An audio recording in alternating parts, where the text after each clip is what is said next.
जय हिंद दोस्तों, स्वागत है आप सभी लोगों का एक बार फिर से तैयारी कर लो चैनल में। और हम यहाँ पे बात कर रहे हैं यूजीसी नेट, जेआरएफ और टीजीटी, पीजीटी और जितनी भी शिक्षक पात्रता परीक्षाएं हैं उनके सिलेबस की। तो यहाँ पे टॉपिक वाइज टॉपिक दोस्तों हम लोग यहाँ पढ़ा रहे हैं। आज का हमारा टॉपिक है रीतिकाल यूनिट 2.4, जिसमें हमने प्रकरण 1 देख लिया था, प्रकरण 2 के कुछ कवियों को देख लिया था और कुछ कवियों को अभी देखना बाकी था। दोस्तों अगर आपने पिछली वीडियोस नहीं देखी हैं तो आप सबसे पहले चैनल को सब्सक्राइब कर लीजिए, साथ ही साथ बेल आइकन प्रेस कर लीजिए। इससे पहले हमने 2.3 यूनिट पढ़ी थी भक्ति काल, डिटेल्ड में, और क्वेश्चन आंसर भी हमने कंप्लीट कर लिए थे। तो उसी हिसाब से हम यहाँ पे अब 2.4 यूनिट लेकर आए हैं, इसे भी कंप्लीट करेंगे, इसके भी क्वेश्चन आंसर देखेंगे।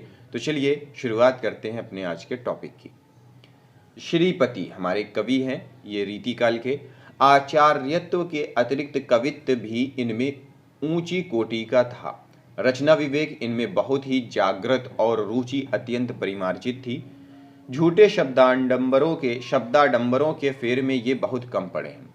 अनुप्रास इनकी रचनाओं में बराबर आए हैं, पर उन्होंने अर्थ या भाव व्यंजना में बाधा नहीं डाली।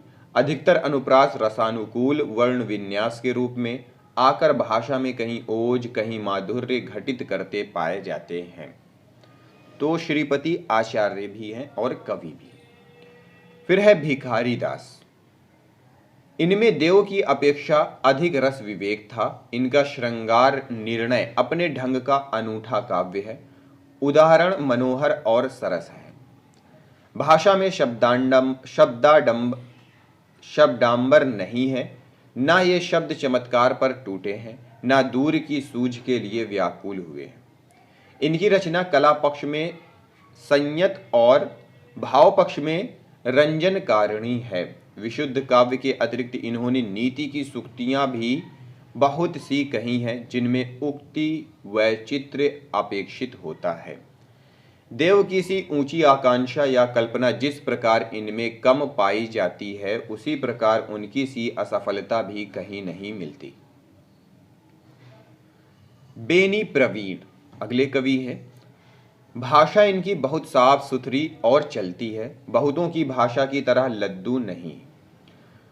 ऋतुओं के वर्णन भी उद्दीपन की दृष्टि से जहां तक रमणीय हो सकते हैं किए हैं, जिनमें प्रथानुसार भोग विलास की सामग्री भी बहुत कुछ आ गई है। अभिसारिका आदि कुछ नायिकाओं के वर्णन बड़े ही सरस हैं। ये ब्रज भाषा के मतिराम ऐसे कवियों के समकक्ष और कहीं कहीं तो भाषा और भाव के माधुर्य में पद्माकर तक से टक्कर लेते हैं।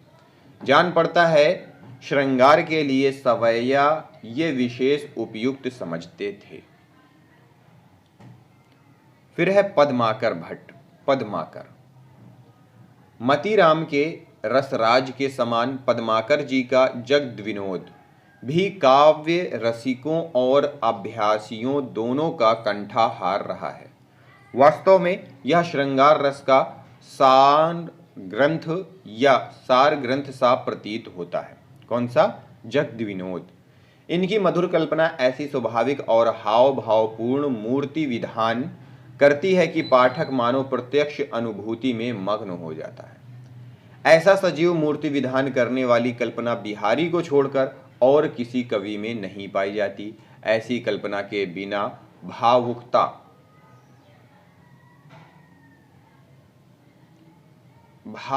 कुछ नहीं कर सकती, या तो वह भीतर ही भीतर लीन हो जाती अथवा असमर्थ पदावली के बीच व्यर्थ फड़फड़ाया करती है।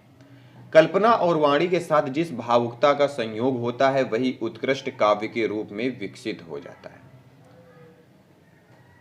भाषा की सब प्रकार की शक्तियों पर इन कवि का अधिकार दिखाई पड़ता है।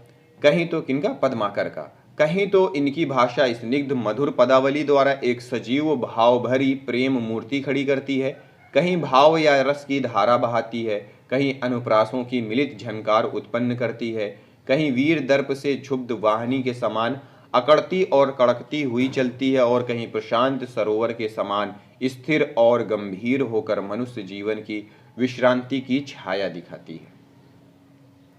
सारांश यह है कि इनकी भाषा में वह अनेक रूपता है जो एक बड़ी कवि में होनी चाहिए। भाषा की अनेक रूपता गोस्वामी तुलसीदास जी में दिखाई पड़ती है। फिर है प्रताप शाही। प्रताप शाही जी का कौशल अपूर्व है कि उन्होंने एक रस ग्रंथ के रूप में नायिका भेद के क्रम से सब पद्य रखे हैं, जिससे उनके ग्रंथ को जी चाहे तो नायिका भेद का एक अत्यंत सरस और मधुर ग्रंथ भी कह सकते हैं।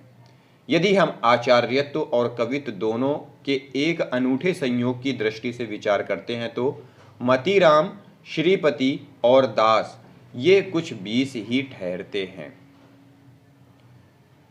इधर भाषा की स्निग्ध सुख, सरल गति, कल्पना की मूर्तिमत्ता और हृदय की द्रवणशीलता मतीराम, श्रीपति और बेनी प्रवीण के मेल में जाती है, तो उधर आचार्य तो इन तीनों में भी और दास से भी कुछ आगे दिखाई पड़ता है।